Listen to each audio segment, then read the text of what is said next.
Powered by स्वास्थ्य पारिवारिक बीमा अजोड इंश्योरेंस हरेक कदम को सहयात्री।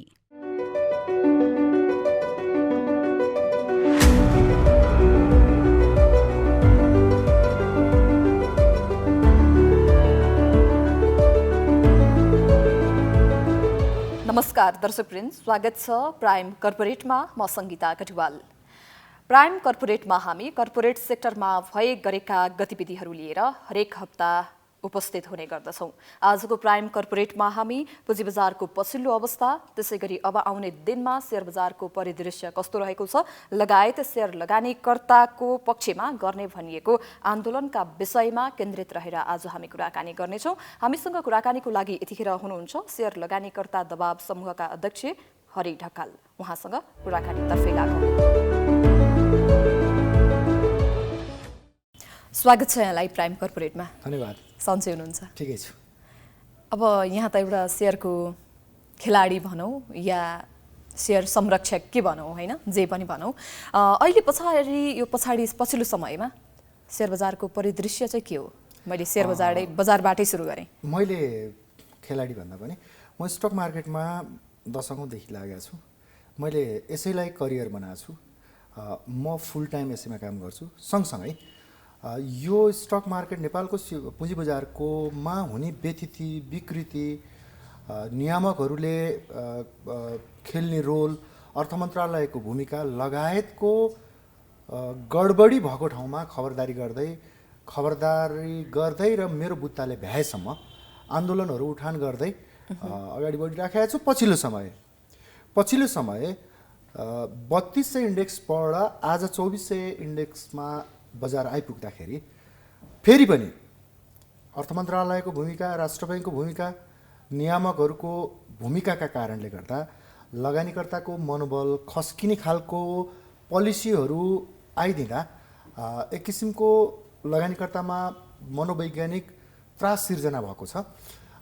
यो त्रास अथवा लगानीकर्ता यसरी पेनिक बनिरहँदाखेरि फेरि अहिले हामीले बिचमा हामी आमरण अनसन, म आफै स्वयं आमरण अनसन बसेको थिएँ पोलिसीको लागि, बजारमा स्थायी पोलिसीको लागि। त्यो आन्दोलनले अर्थ मन्त्रालयले कार्यतालिकासहित यो मितिमा यो काम गर्नु भनेर 58 बुँदाका ती कामहरू थातिरहेको अवस्थामा र यही बिचमा लगानीकर्ता सङ्गठनहरू धेरै छन्, 5-6 वटा लगानीकर्ता सङ्गठन छन्। यी 5-6 वटा लगानीकर्ता सङ्गठनहरू एकीकृत नभएर टुटफुटको अवस्थामा रहेको कन्डिसनमा आज सम्पूर्ण लगानीकर्ताहरू एक ठाउँमा उभिएका छन्।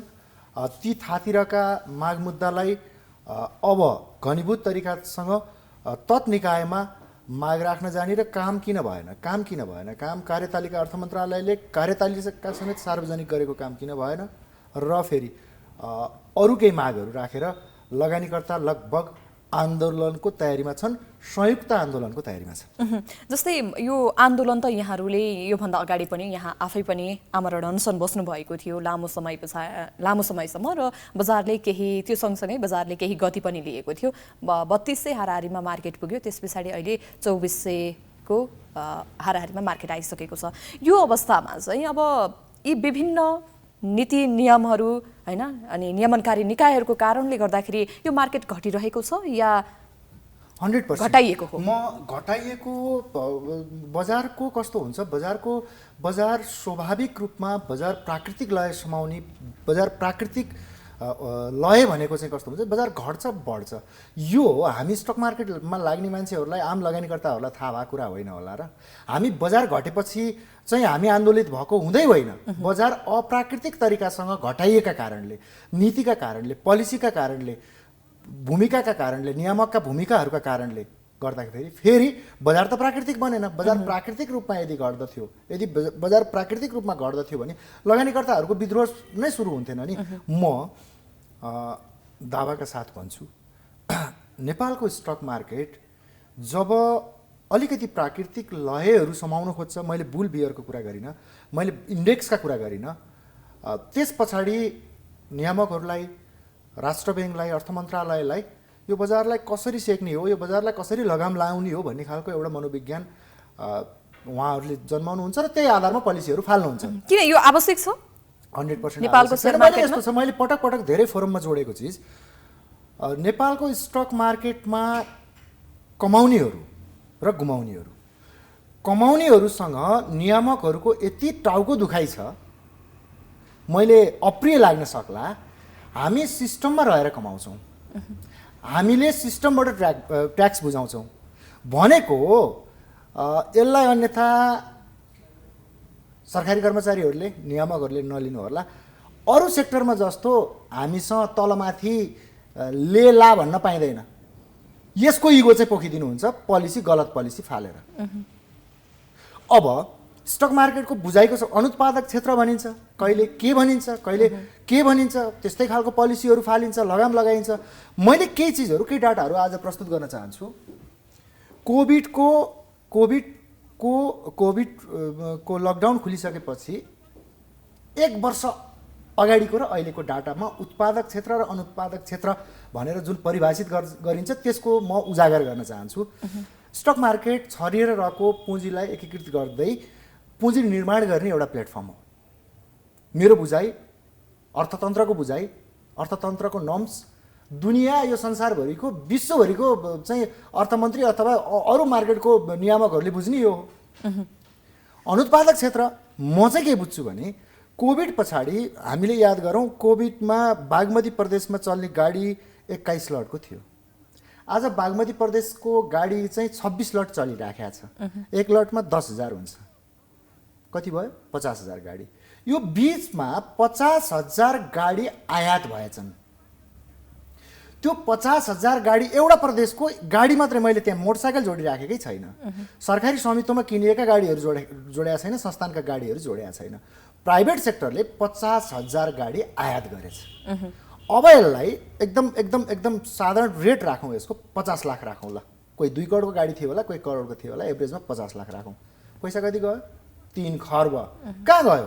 नेपालका फ्याक्ट्रीहरूले हो यो पैसा लिएको। नेपालमा उत्पादन हुन्छ गाडी, देशबाट बाहिर गयो। यो बीचको 1 वर्षमा एउटा प्रदेशबाट व्यक्तिगत गाडीको मात्रै, अब बाइक जोडौँ त्यहाँ।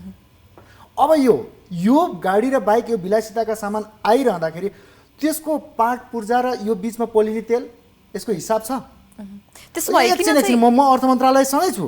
अर्थ मन्त्रालयले यो अटो लोन अथवा यो अनुत्पादक यो शैलीका विलासिताका सामानहरू भित्र्याउनको लागि राज्यबाट यति धेरै धनसम्पत्ति, भनेको त हामी 7 प्रदेश जोडेर गाडी मात्रै 1 वर्षको डाटा निकाल्दाखेरि कति लगभग गएछ? 7-8 खर्ब, 10 खर्ब लगभग सम्पत्ति 1 वर्षमा बाहिर गएको छ। यसलाई चाहिँ अनुत्पादक नभन्ने, अथवा यदि पोलिसी भनिदिने हो भने पोलिसी बन्न पर्ने कहाँ छ? पोलिसी बनाउनु अनुत्पादक क्षेत्र कन्ट्रोल गर्न अथवा देशको अर्थतन्त्र चलायमान बन्न, तरलता सहज गर्नको लागि हामीले अनुत्पादक क्षेत्रको आयातलाई कन्ट्रोल गर्न पर्ने होइन र? हामी त, मैले अस्तिको कुनै एउटा फोरममा पनि भनेको थिएँ, हामीको हौँ। अस्तिको दिन डिम्याट सङ्ख्या 2 वर्ष अगाडि एउटा परिवारमा डिम्याट कसैले खोलेर 4 वटा डिम्याट छ भने त्यो परिवारको 4 वर्ष यताको चाडबाडहरू रमाइलो भएको छ, उत्साह छ, त्यो घरको परिवारले पढ्न पाएको छ। एउटा ब्याचलर पढ्दै गरेको विद्यार्थीले 1,000 लगानीमा 50,000 पैसा निकालेको छ यहाँबाट। हामी त्यसको वकालत गर्दैछौँ, हामी त्यसको बहस गर्दैछौँ। यो उत्पादन क्षेत्र हो, यसमा पुँजी निर्माण हुन्छ भन्दैछौँ। अनि राज्यले यो बीचको 1 वर्षको ऐको डाटा, लौ अर्थ मन्त्रालयका राजस्व, अनि के, मलाई यही प्रसङ्गमा म अर्को चिज जोड्छु। राज्यलाई ट्याक्स चाहिएको छ। मैले त अनधिकृत ट्याक्स भन्छु यो अटोमोबाइलको ट्याक्स त, किनभने मलाई लोन बोकाएर पहिल्यै राज्यले ट्याक्स लगाएको छ। यो ज्यादती यसमा पोलिसीको लेभलमा, यदि सिंहदरबारभित्र बस्नेहरूले हामी केही समय 20 देखि 25 लाख 30 लाखसम्मको मात्रै गाडी चढ्छौँ, अब हामी गाडी किन्न बन्द गर्छौँ, 1 नम्बर थियो। र त्यो अनुत्पादक क्षेत्रमा गएको लोन कन्ट्रोल गर्ने हो भने यहाँको तरल सहज हुँदैन भन्नुहोस् त। यो भयावह डाटा हो कि होइन? 1 खर्ब पैसा चाहिँ 10 खर्ब पैसा चाहिँ 1 वर्षमा बाहिर गयो अनुत्पादक ग्याजेट्समा, विलासिताका सामानमा भनेर भन्दा, यहाँ हाम्रो लोन चाहिँ कति हो? हाम्रो लोन मुस्किलले 1 खर्ब। यो लोनलाई चाहिँ अनुत्पादक भनेर उसले पोलिसी के हानिदियो? लोनको लागि चाहिँ उसले झार्नको लागि एकदमै टाइट पोलिसीहरू हानिदियो, 4-12 भनिका पोलिसीहरू हानिदियो। हामीले वर्षौँ अगाडिदेखि उठाएको ब्रोकर मार्फत मार्जिन ल्यान्डिङ हामीले ब्रोकर मार्फत नै लोन गर्छौँ, त्यहीँबाट काम गर्छौँ, यसको लागि केही नीति बनाइदिए भनेर वर्षौँ अगाडिदेखि हामी त्यहाँ फाइट गरिराखेका छौँ। त्यसको लागि कुनै सुनवाई छैन। मैले फेरि जोड्न खोजेँ, हिजो मात्रै अर्थ समितिमा केही बहसहरू चलेका थिए, त्यसमा पनि सकारात्मक स्टक मार्केटसँग प्रति सकारात्मक कुनै केही चिजहरू देखिएको छैन। म यदि कोही अर्थ मन्त्रालयबाट अर्थमन्त्रीज्यूले भन्नुभयो कि मैले त्यति विधि अर्थतन्त्र बुझेको छैन, मैले पनि त्यति विधि अर्थतन्त्र बुझेको छैन, म पनि इकोनोमिक्सको विद्यार्थी होइन, ल आउनुहोस् एकजना यही टेबलमा बसेर बहस गरौँ। उत्पादक क्षेत्र कुन हो, अनुत्पादक क्षेत्र कुन हो, राज्यले ध्यान दिनुपर्ने कहाँ छ, राज्यले प्रमोट गर्नुपर्ने कहाँ छ। अफकोर्स नेपालको स्टक मार्केटलाई राज्यले प्रमोट गर्नुपर्छ। समृद्धिका सपनाहरू बाँड्ने नेताहरूले स्टक मार्केट बुझ्नुपर्छ, स्टक मार्केट पुँजी बजार बुझ्नुपर्छ। म दावाका साथ भन्छु नेपालमा स्टक मार्केट बुझ्ने अर्थमन्त्री अहिलेसम्म पाएकै छैन यो राज्यले। भनेपछि अब जति पनि सेयर मार्केटमा विकृति विसङ्गतिहरू देखा परिरहेका छन्, सेयर मार्केट जुन गतिले अगाडि पर्ने थियो त्यो गतिले अगाडि बढ्न नसक्नुमा अर्थमन्त्री गलत, अर्थमन्त्री सही नपाउनु, त्यसै गरी गभर्नर सही नपाउनु, त्यही नै हो त? यसरी बुझौँ, गलत व्यक्तिगत रूपमा आक्रोश आक्षेपहरू नलाउँ, उहाँहरूको सोच गलत, उहाँहरूको सोचाइ गलत, अथवा उहाँहरूले नेपालको पुँजी बजारलाई बुझ्नको लागि उहाँहरूले कस्तो एक्सपर्ट राख्नुहुन्छ खै म जान्दिनँ। नबोल भनेको छ मलाई भनेर अर्थमन्त्रीको एउटा अभिव्यक्ति आयो, यो मिल्दैन, गैर जिम्मेवारीपन हो, बोल्नुपर्छ। बेथिति छ भने बोल्नुपर्छ। बेथिति स्टक मार्केटभित्र गलत क्रियाकलाप गर्ने छ, कोही गलत क्रियाकलाप मचाइराखेको छ, गैर धन्दा गरेको छ भने उसलाई कानुनत राज्यले दण्डित गर्नुपर्छ, उसलाई जेल हाल्नुपर्छ। के हेरेर बसिरहेछ त नेपालको कानुन चाहिँ? त्यसो भए नियामकहरू गलत गर्ने, मैले धेरैपल्ट जोडेको, गलत जुनै कुनै प्रोफेसनमा पनि गलत गर्नेहरू पनि होलान्, अनि गलत गर्नेहरूको लागि चाहिँ गलत गर्नेको लागि ठिक लाउँछु, गलत गर्ने थोरै होलान्, सही गर्ने धेरै होलान्। एउटै बाक्समा पोलिसी लिएर आइदिने, गलत गर्नेलाई छुट भयो कि भएन?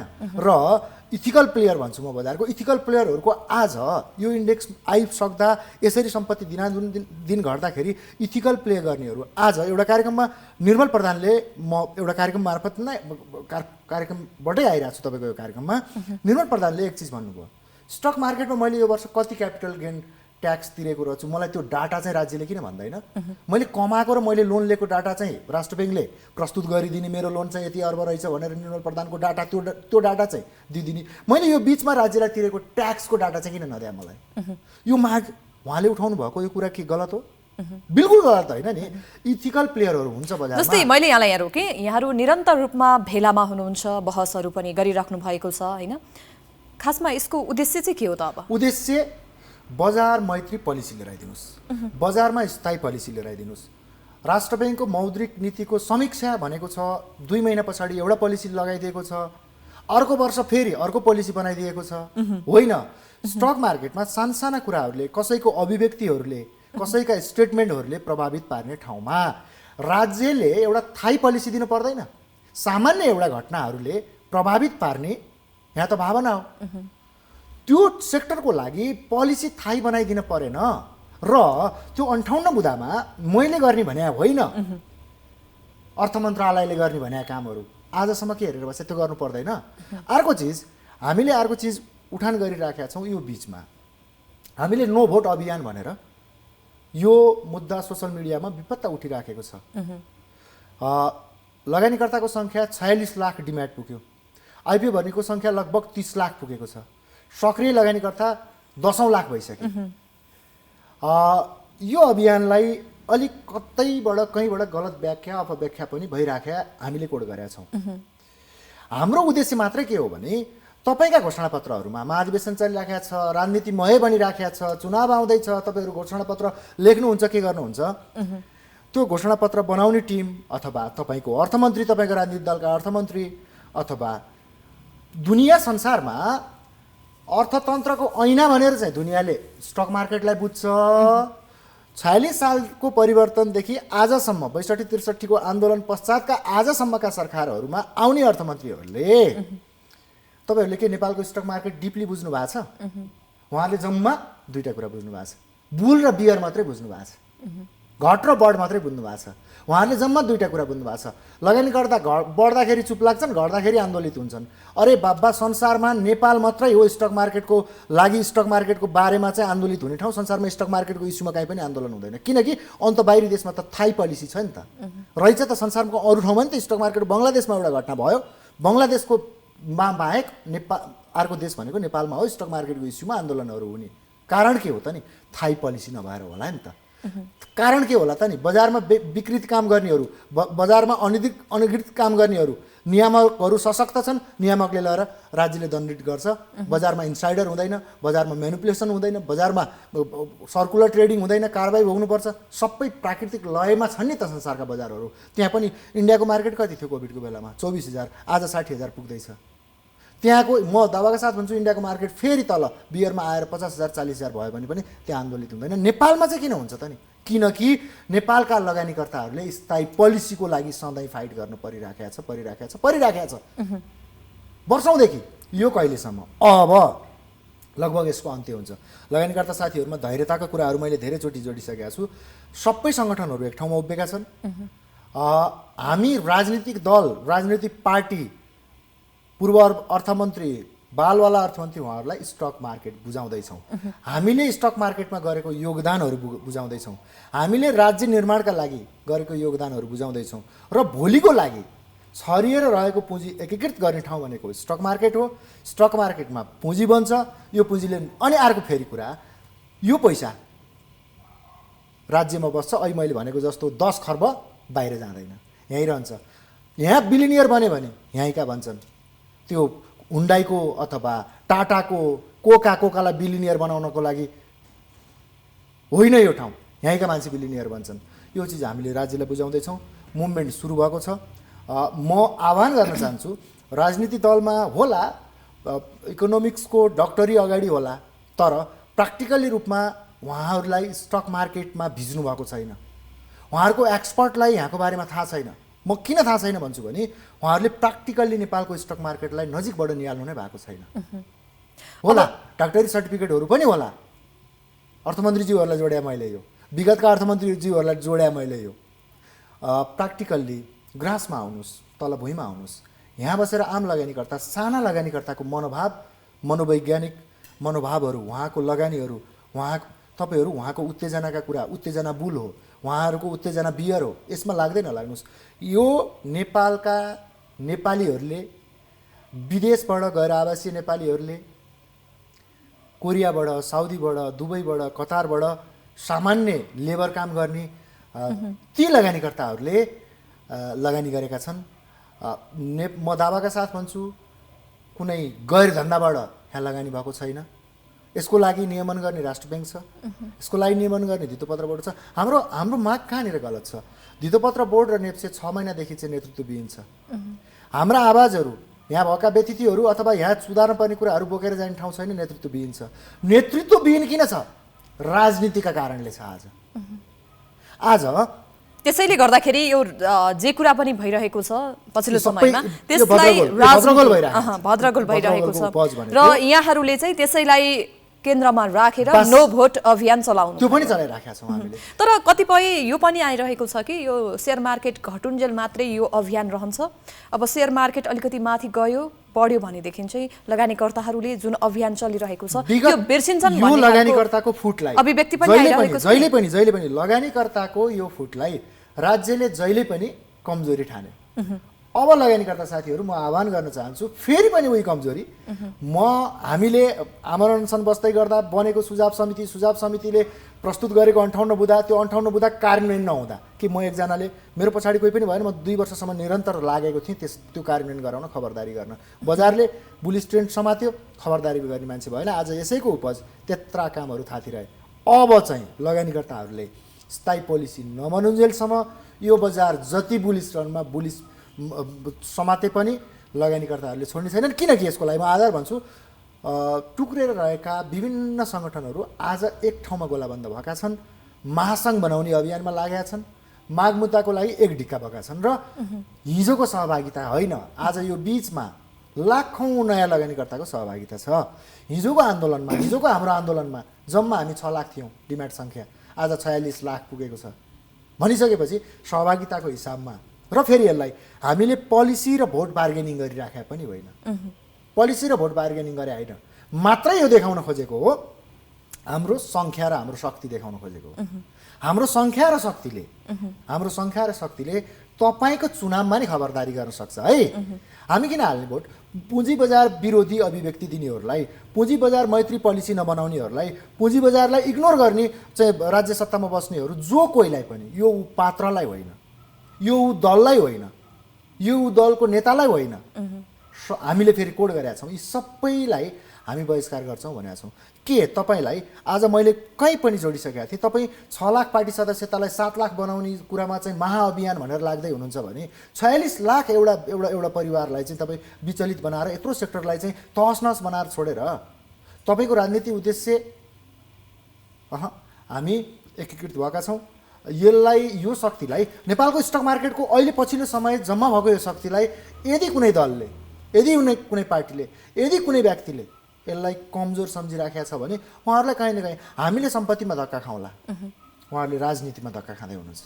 अहिले खबरदारी गर्दैछु मैले, अहिले खबरदारी गर्दैछु यो चिजलाई अझै फेरि। आज मैले यो चिज आजभन्दा 4 महिना अगाडि पनि 4 महिना अगाडि यो प्रसङ्ग उठाएको थिएँ। आज नो भोट अभियान कहाँबाट आयो? मैले त 4 महिना अगाडि उठाएको चिज छ। सोसल मिडियामा अर्थसँग सम्बन्धित समाचारहरू र ग्रुपहरूमा नो भोट अभियान कसरी चलिराखेको छ।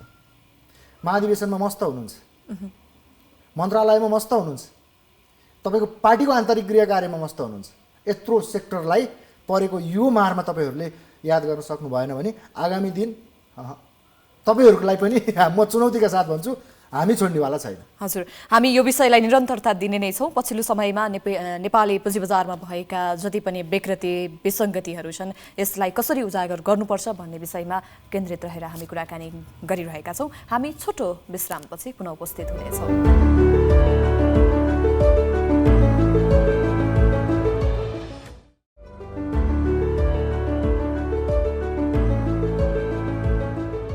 विश्रामपछि पुनः स्वागत छ दर्शकवृन्द। आज हामी केन्द्रित रहेका छौँ पछिल्लो समयमा नेपाली पुँजी बजारमा भएका विकृति विसङ्गति र पछिल्लो समय नेपालको सेयर मार्केटलाई लिएर नो भोट अभियान यतिखेर सामाजिक सञ्जालमा प्रख्यात रूपमा अगाडि बढिरहेको छ र यो अभियान के कस्तो हो र कहिलेसम्म हो लगायतका विषयमा केन्द्रित रहेर हामी कुराकानी गरिरहेका छौँ। पुनः स्वागत छ यहाँलाई। धन्यवाद।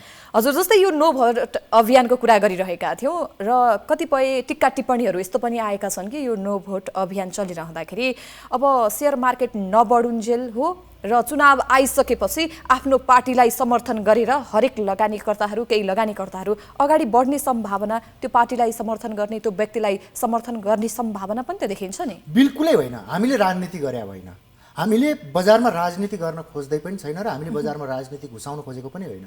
मात्रै के हो, पोलिटिसियनबाट बन्छ अर्थमन्त्री, पोलिटिसियनले नियुक्ति गर्छ नियामकहरू, एटलिस्ट बजार बुझेको नियामक नियुक्ति गरिदेऊ। अर्थमन्त्रीहरूले बजार बुझ्नु भएको छैन, स्टक मार्केट, नेपालको स्टक मार्केट त्यति जटिल छैन, अनि तपाईँ जस्तो अमूर्त सल्लाहकारहरू राखेर चाहिँ त्यति सहज पनि छैन भन्न खोजेको। हामीले उहाँहरूलाई बुझाउन खोजेको हो, अलर्ट गराउन खोजेको हो। यो नो भोट अभियानको मुख्य उद्देश्य यहाँनिर पोलिटिक्स कति पनि होइन। केही समयदेखि यहाँहरू महासङ्घ निर्माणमा लागिरहनु भएको छ, विभिन्न सङ्गठनहरू पनि रहेका छन्। त्यो सङ्गठनहरू एक भएर महासङ्घ निर्माण गर्नुपर्छ, सेयरको नेपालको पुँजी बजारलाई अगाडि बढाउनुपर्छ भनेर लागिरहनु भएको छ। यहाँका मुख्य उद्देश्य चाहिँ अब के हुन्छन् त यहाँहरू एकजुट भइसकेपछि? मुख्य उद्देश्य थाती रखा माग मुद्दाहरू जुन 58 बुँदामा कार्यतालिका समेत सार्वजनिक भएको थियो यो कार्यान्वयन तत्काल गर्न पर्यो। र फेरि राष्ट्र ब्याङ्कको पोलिसी जुन सेयर धितो कर्जामा अलिकति लगाम लगाइएको छ, हामीले त्यस्तो विधि, हामीले विन विन नै त्यहाँनिर एउटा माग छ। राष्ट्र ब्याङ्कले के गरिदिनु पर्यो भने हाम्रो माग सेयर ब्रोकर मार्फत चाहिँ मार्जिनमा कारोबार, मार्जिन लोनमा काम गर्न पाउने राष्ट्र ब्याङ्कले कार्यतालिका समेत काम सार्वजनिक गरेर त्यो कार्यान्वयन नहुँदै गरेको अवस्थामा एटलिस्ट यो कार्यान्वयन हुँदाको बखतसम्मलाई अहिले लगाएको क्याप हटाइदिनु होला। 1, 58 बुँदाको कार्यान्वयन गर्नु होला। 2, नियामकहरू 6 महिनादेखि नेतृत्वविहीन छ, तत्कालै नियामक नियुक्ति गरिदिनु होला। तत्कालको लागि यो 3टा माग लिएर हामी अगाडि बढेका छौँ।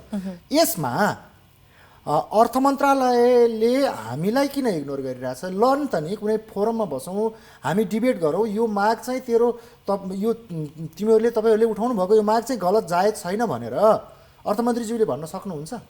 नियामक 6 महिनादेखि यो हो, एक दिनमा 23 अर्ब कारोबार भएको ठाउँ हो, आज पनि दैनिक जसो 5 अर्बको काम हुन्छ। यसमा थिति नियामक चाहिँदैन, 6 महिनादेखि नियामक विहीन छ, प्रमुख विहीन छ। यो ठाउँमा नियामक तुरुन्तै नियुक्ति गरियोस् भन्ने हाम्रो माग गलत छ भनेर अर्थ मन्त्रालयका सचिवज्यूहरू, राष्ट्र सचिवज्यूले हिजो अर्थ मन्त्रालयमा मैले हजुरलाई पनि हेरिराखेका थिएँ। ल म तपाईँसँग डिबेट गर्न चाहन्छु, यो मेरो माग गलत हो? अर्थ समितिमा तपाईँहरूले दिएको स्टेटमेन्ट र यो माग गलत छ? भनेपछि यहाँले फेस टु फेस अर्थमन्त्रीलाई अगाडि राखेर कुरा गर्न चाहनुहुन्छ, डिबेट गर्न चाहनुहुन्छ? यो माग गलत छ। 58 बुदाले चाहिँ वर्षौँ पहिला गर्ने भनेको मार्जिन सुविधा ब्रोकर मार्फत गर्ने कारोबार, त्यो चाहिँ कार्यान्वयन नहुने, राष्ट्र ब्याङ्कले यो गलत नीति, लोनलाई चाहिँ एउटा क्याप लगाउने नीति यो ल्याउनु गलत छ। म फेरि त्यो पनि बहस गर्न चाहन्छु। हाम्रो 58 बुदा कसले एउटा कहाँ नेप्सेले नेप्सेसँग सहमति भएको हो हाम्रो आन्दोलन? धितोपत्र बोर्डसँग सहमति भएको होइन, राष्ट्र ब्याङ्कसँग पनि होइन, हाम्रो अर्थ मन्त्रालयसँग सहमति भएको थियो। अर्थ मन्त्रालयले गरेको सहमति हो त्यो 58 बुदा। कहाँ छ त्यो 58 बुदा? पाइन्छ? 58 बुदा मध्ये कतिवटा बुदा चाहिँ यहाँहरूको माग सम्बोधन भयो? थोरै बुदाहरू, धेरै बुदाहरू उत्तिकै थाती छन्, थोरै बुदाहरू। भनेपछि यहाँहरूका अहिलेका तत्काल माग भनेका 3वटा रहेका छन्, ती माग जसरी पनि पुरा हुनु पर्यो। जसरी पनि पुरा हुनु पर्यो। पुरा होइन, यसमा अटेरी गर्नुभयो भने, यसलाई इग्नोर गर्नुभयो भने हामी त बजार त हामी त फुल टाइमर हो, हामीले अस्थायी क्षति बेहोरौँला, अहिले इन्डेक्स अलिकति तल आउला, फेरि मेरो त डिभिडेन्ड त मागबाट त खातामा आउँछ, मेरो क्षति केही पनि छैन। म त थाहै प्रकृतिको लगानीकर्ता हुँ। थाहै रूपमा तपाईँहरूलाई क्षति गर्दैछ, थाहै रूपमा तपाईँको राजनीति दललाई क्षति गर्दैछ, थाहै रूपमा यो यत्रो समूहले तपाईँको गैर जिम्मेवारीपनलाई इतिहासमा कहिले पनि बिर्सिँदै छैन। 800 अङ्कको फ्री फल भनेको यति छोटो समयमा संसारभरिको स्टक मार्केटमा बिरलै देख्न पाइन्छ। फ्री फल भइराखेको छ। यसमा चाहिँ फेलर चाहिँ कसलाई मान्ने त अब? नियामक, अर्थ मन्त्रालय, धितोपत्र बोर्ड, नेप्से, राष्ट्र ब्याङ्क, नियमनकारी निकाय सबै फेलियर। जस्तै अब साना लगानीकर्ताहरू पनि ल यो बेसमा चाहिँ नेप्सेमा कारोबार गर्दाखेरि, सेयर बजारमा कारोबार गर्दाखेरि केही हुने रहेछ भनेर यहाँले पनि भन्नुभयो कि 1000 लगानी गरेर कुनै एउटा स्टुडेन्टले 50,000 कमायो र उसले 1 वर्ष पढ्नको लागि उसले जोहो गर्यो भनेर पनि भन्नुभएको थियो होइन? यो भनिरहँदाखेरि अब चाहिँ सानातिना लगानीकर्ता, ठुला लगानीकर्तालाई त अब यसमा प्र्याक्टिकली रूपमा उहाँहरू बानी परिसक्नु भएको छ, यस्ता उतार चढावहरू देखिसक्नु नै भएको छ। अबको मार्केट चाहिँ के हो त? साना लगानीकर्ता या ठुला लगानीकर्ताको यहाँको अनुभवले भन्दाखेरि? मेरो अनुभवले, मैले बजार बुलिस रन चलिरहँदै गर्दाखेरि सार्वजनिक मञ्चबाट, सार्वजनिक कार्यक्रमबाट, तपाईँहरूको जस्तो यस्तो कार्यक्रम टिभीमा आउँदाखेरि, मेरो सोसल मिडियामा मेरा स्ट्याटसहरूबाट मैले पटक तपाईँहरूलाई के अलर्ट गराएको हुँ भने, तपाईँहरू आउने बित्तिकै ट्रेडर नबन्नुहोस्, तपाईँहरू चाहिँ सम्पत्ति 1 को 2 का सपनाहरू मात्रै नबोक्नुहोस्, तपाईँहरू अलिकति धैर्यवान हुँदै दीर्घकालीन लगानीमा सोच बढाउनुहोस्, कम्पनीलाई एनालाइज गर्नुहोस्, कम्पनीको ग्रोथ, इपिएस र डिभिडेन्ड, यति 3टा चिज मात्रै कोड गरेर लगानी गर्नुहोस्। यो मैले भन्दै आएको हो, आज पनि त्यही भन्दैछु।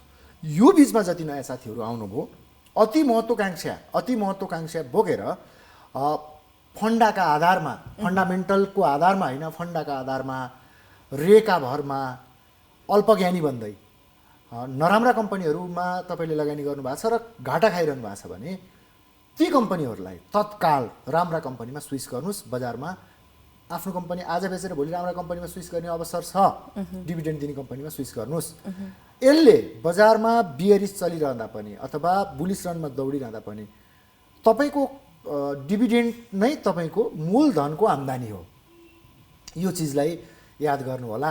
बीचमा आउने यङ स्टारहरूले गल्ती गरे, बजारमा त्यो गल्ती पनि भएको छ, भन्दै गल्ती गरे, किनकि महत्त्वकांक्षी सपना, अलि बढी सपना बोकेर। मैले अस्ति एक दिन कहीँ कतै फेसबुकमा लेखेको थिएँ, हर्षद मेहता छिट्टै बन्न पर्यो सबैलाई, तर हर्षद मेहताको पृष्ठभूमि र उसको अन्त्य कसरी भएको थियो कसैले नि कोड गरेन। हर्षद मेहता जेलमा मर्ने मान्छेलाई आइडल बनाउनु भयो, रङ। कर्नर मास्टरहरूलाई आइडल मास्टर बनाउनु भयो, रङ। यो हामीले उठाएको हो। हामीले भनेको भने यो बजारमा आत्तिनलाई पर्दैन। धैर्यता स्टक मार्केटको सबैभन्दा ठुलो सम्पत्ति हो। स्टक मार्केटको सबैभन्दा ठुलो सम्पत्ति धैर्यता हो। धैर्यता राख्ने, तर आफूले लगानी कुन ठाउँमा गरेको छु, कस्तो कम्पनीमा गरेको छु, यसमा अनभिज्ञ भएर त भएन। जम्मा 3टा चिज हेर्नु होला, कम्पनीको ग्रोथ, कम्पनीको कमाई र कम्पनीले डिभिडेन्ड। त्यस पछाडि अरू पनि हुन्छ कम्पनीभित्र हेर्ने चिज। अब यो पनि भनिदिनुस् कि एटलिस्ट कम्तीमा यो हेरेर तपाईँले गलत कम्पनीमा लगानी गर्नुभएको छ भने तुरुन्तै स्विच गर्न सक्नुहुन्छ। अब यो पनि भनिदिनुस् कि अबको यहाँको अनुभवले होइन, यहाँहरूको जति पनि अब सङ्गठनहरू एक ढिक्का भएर अगाडि बढिरहँदाखेरि अबको मार्केट चाहिँ तल जाला या माथि जाला त के भन्नुहुन्छ? पोलिसीहरूले बजारमा मनोविज्ञान सबभन्दा ठुलो कुरो हुन्छ। लगानीकर्ताको मनोविज्ञान पोलिसीका कारणले गर्दा खस्केको छ, नियामकहरूको कारणले गर्दा खस्केको छ, अर्थ मन्त्रालयका कारणले गर्दा खस्केको छ। जब एउटा मनोविज्ञानहरू खस्किन्छ, बजारमा डर पैदा हुन्छ। डर पैदा भएपछि बेच्ने भिड बढी हुन्छ। क्लियर। यो कहिलेसम्म 800 अङ्कको फ्री फलसम्म त लगभग बजार ड्राई भइसकेको छ। त्यत्रो 23 अर्बको कारोबारबाट 2 अर्ब 3 अर्ब जान्छमा आइसक्यो। 3 अर्ब वरिपरिमा मात्रै छ। भनेको घट्ने जति बजार बेसमारी घटिसकेको छ।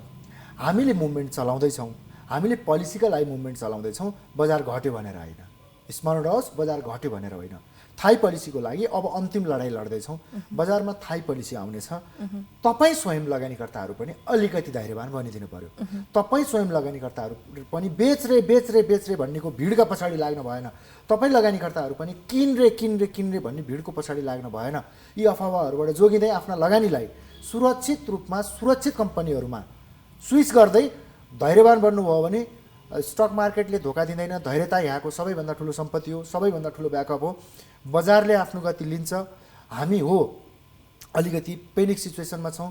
यही भएर नै आम साधारण तल साना लगानीकर्ताहरूको लागि पनि त हामी सबै नै लागिराखेका छौँ। अब यहाँहरू त्यसरी लागिरहनु भएको छ। यहाँहरूको सानो अभिव्यक्तिले, सानो स्टेटमेन्टले पनि मार्केटलाई अलिकति असर गर्छ भनेर भन्छन् पनि, भनिन्छ, सुनिन्छ पनि होइन। खासमा यस्तो चाहिँ किन हुन्छ त? अब भावना कस्तो हुन्छ, मैले कहीँ कतै जोडेको छु यो प्रसङ्ग। हामीहरूलाई सुनेर लगानी नगर्नुहोस्, आफै स्वअध्ययन गरेर विवेचना गरेर लगानी गर्नुहोस्।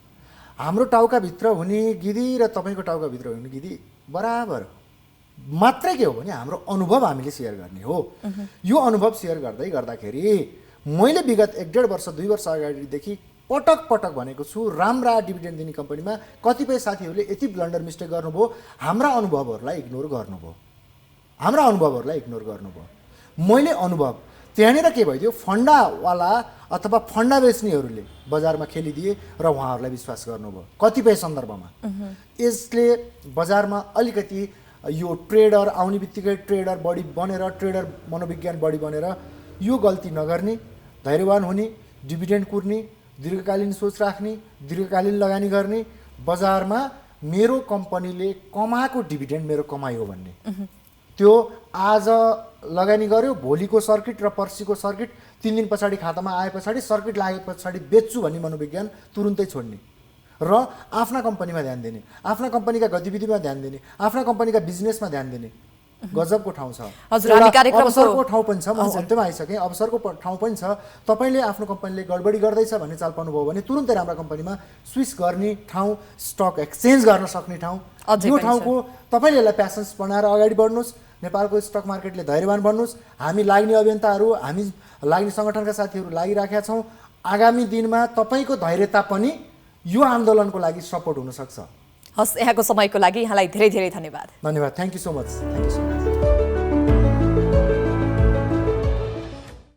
दर्शकवृन्द, आजको प्राइम कर्पोरेटमा हामीले पछिल्लो समयमा नेपाली शेयर बजारमा देखिएका उतार चढावहरू र शेयर लगानीकर्ताको पक्षमा गर्ने भनिएको आन्दोलनका विषयमा केन्द्रित रहेर आज हामीले शेयर लगानीकर्ता दबाव समूहका अध्यक्ष हरि ढकालसँग कुराकानी गर्यौं। आजलाई प्राइम कर्पोरेट यति नै। हेर्दै गर्नुहोला प्राइम टाइम्स टेलिभिजन। नमस्कार।